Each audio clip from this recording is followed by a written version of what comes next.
Welcome everyone to section 5.4, Interpretations of the Definite Integral. Alright, so first we're going to start off with a brief discussion on units of measurements. So the unit of measurement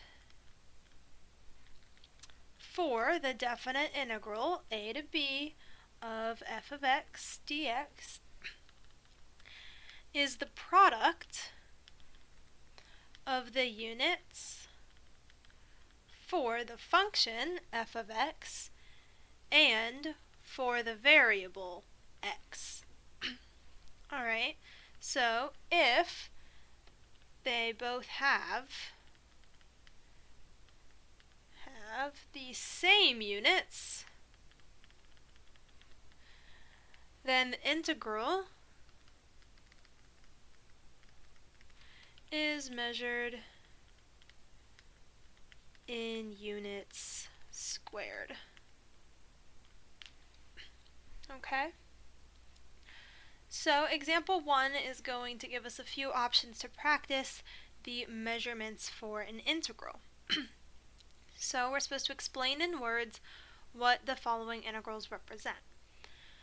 Alright, so for part A, we have a school bus traveling with a velocity in meters per minute, okay?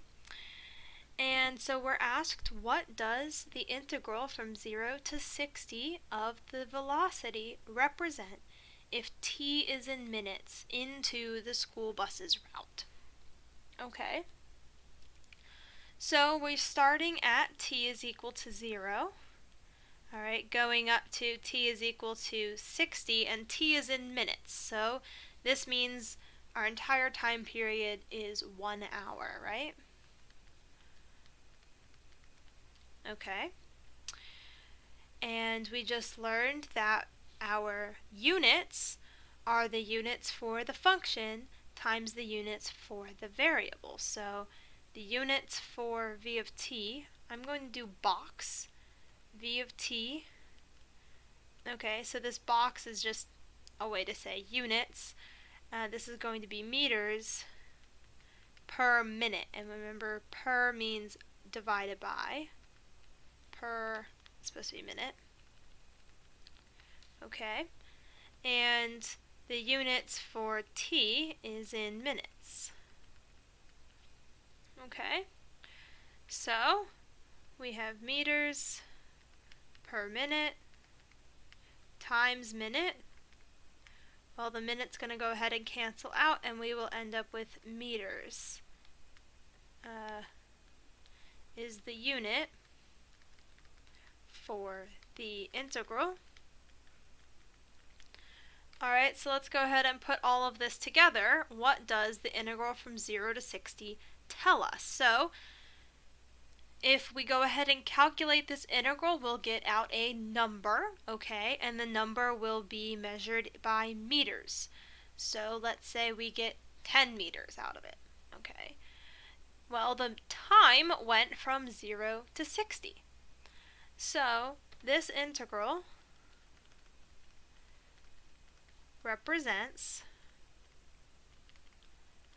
the number of meters traveled during the first hour of the route. Okay, so if you take the integral from 0 to 60 and of the velocity, you'll end up with the number of meters traveled in that time period. Okay, let's look at B. So we have the integral from 3 to 5 of d of t, where d of t is the rate at which a drug is leaving a system. And that unit is grams per hour, while t is in hours after administration. Okay, so our unit for the integral is going to be grams per hour times hour. So we're going to get out grams. Okay? Next we need to determine, okay, so we're looking at t is equal to 3 to t is equal to 5 hours. Alright, so this is a total of a 2-hour time span. And we know that our drug is leaving the system. Alright, so this integral represents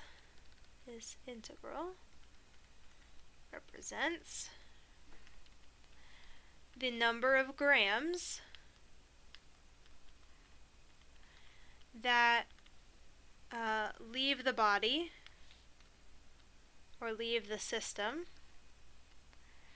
between 3 and 5 hours after administration. Okay? So let's look at example 2. We have a bacteria colony that initially has a population of 14 million. Suppose that t hours later the population is growing at a rate of 2 to the t million bacteria per hour.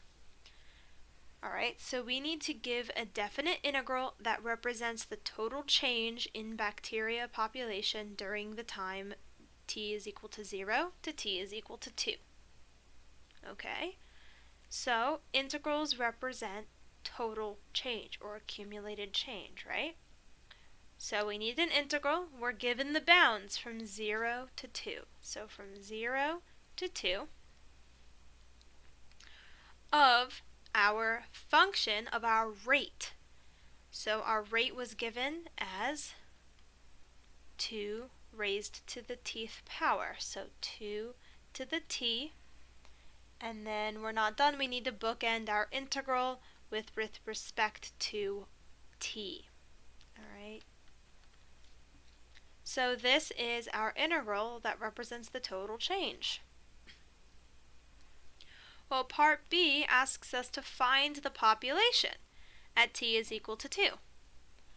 So we don't have the population function, right? So we can't just plug in t is equal to 2 and calculate the population.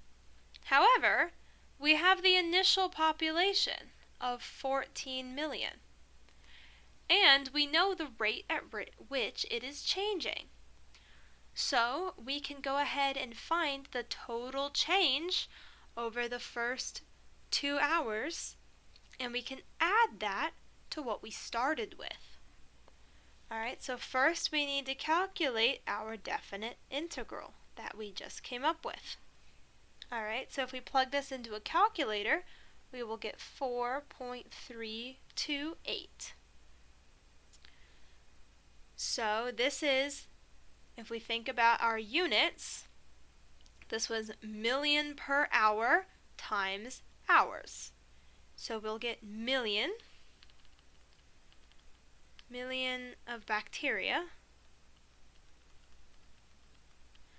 Alright, so we increased because we're positive. We increased by 4.328 million bacteria in the first 2 hours. So we started with 14 million, and then we increased by 4.328 million. So we add these together, we get 18.328 million bacteria, and that is our population at time is equal to 2 hours.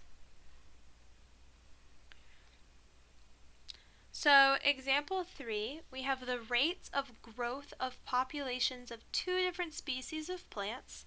That's supposed to be an open parenthesis, there we go, measured in new plants per year, are shown in the graph below. Assume that the populations of the 2 species are equal at time is equal to 0. Alright, so which population is larger after 1 year? How about after 2 years? So we have species 2 is going to go like this, and species 1 is going to go like this. Okay, so which population is larger after 1 year? We have to remember that we are looking at the growth rate. on our graph, okay? So we are not looking at the population function. All right, so what we're going to notice is that the growth rate of species 1, it's our blue line, is greater than the growth rate of species 2 for the first year.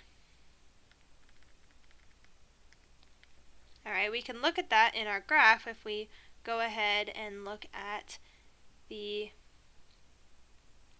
is our growth rate here. And our growth rate is larger for the first year for species number 1.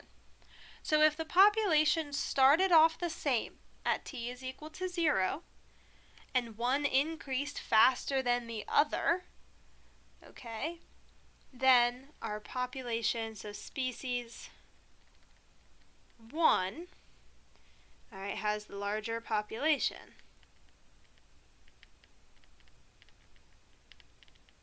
After 1 year. How about after 2 years? Well, at year 1, at 1 year, species 2 starts growing faster than species 1, okay?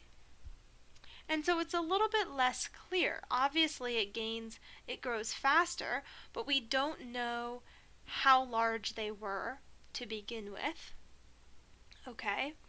And so maybe they could, like, even if it was growing faster, if it's a smaller population, you know, it might not still get bigger than the other one. All right.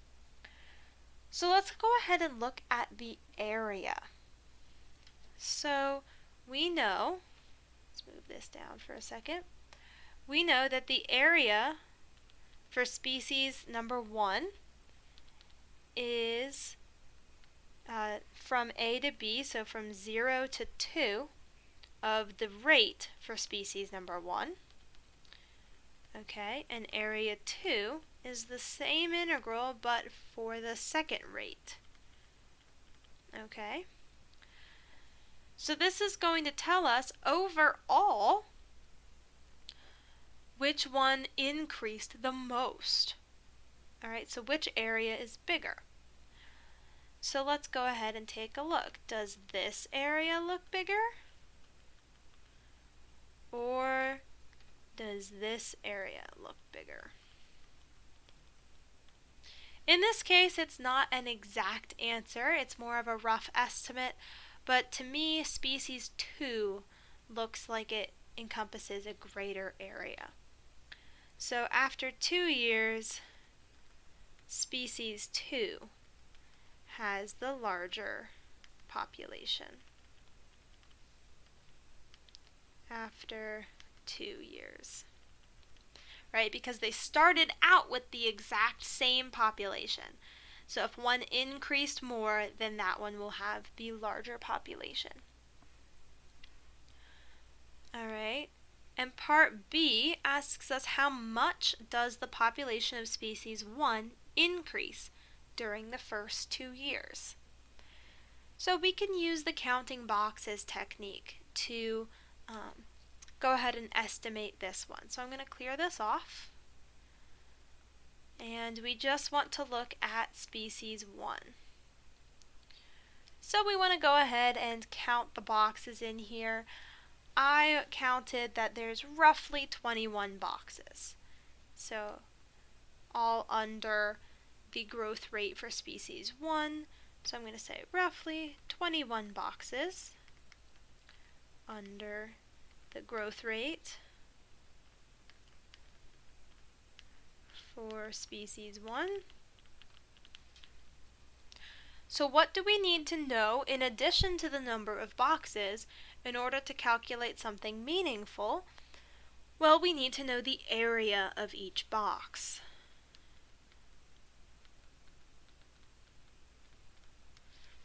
Okay, so the area of each box, if we go ahead and look over here, we're given 1,500 here, And let's see. The next point we're given is 1 year.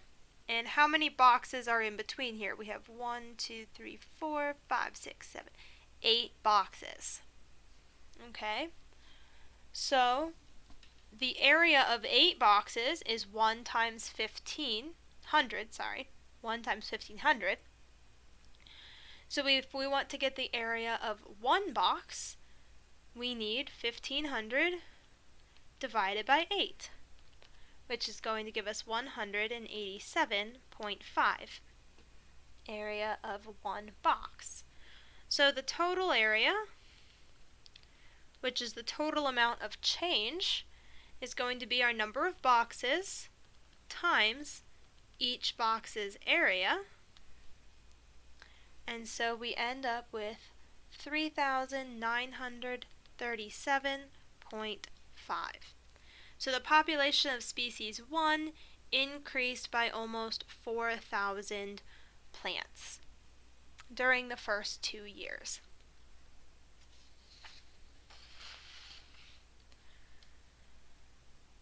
All right, let's go ahead and look at our last example. So a pollution removal company, removes pollution from a lake at a rate that follows this function here. All right. Given in pounds per hour, where T is in hours since they started the removal. They remove pollution from the lake for 5 hours. If they are paid $30 per pound of pollution removed, write an integral to represent how much money they will make at the end of the 5 hours. And how much money, hello, let's fix this. Money do they make? Oh, very happy. How much money do they make? Okay, well, let's go ahead and write the integral. Okay, so they are removing pollution for 5 hours. So T is going to go from 0 up to 5. And then we need the rate at which they are working, and that was given by the highlighted function. So we have 5.2 e to the negative 0. That needs a 0.0025 t. Let's see if I can get a point in there. There we go. Okay. And then I need to end that with a respect to t. So the units that this is going to give us is our pounds per hour, that our rate is, times t, which is given in hours. So this is going to give us pounds. So if we do this calculation, we will get the number of pounds that is removed over the 5-hour period. Okay, so we go ahead and say, well, from 0 to 5 of 5.2 e to the negative 0.0025 t dt. If we plug this into our calculator, we will find that they have removed 25.84 pounds of pollution. Okay. So we wrote the integral to represent how much money they'll make, but we just have pounds. So we actually need to find out how much money they'll make. Well, they are paid $30 per pound. So we found the number of pounds, and now we need to multiply this by the $30. So we have 25.84 times 30, and our 25.84 was pounds, and they're paid $30 per pound, so our pound units will cancel out, and we will get that they will make $775.20 after the 5 hours. Okay? So that's our last example for section 5.4. Please don't forget to take the comprehension quiz, and I'll see you in our next lecture.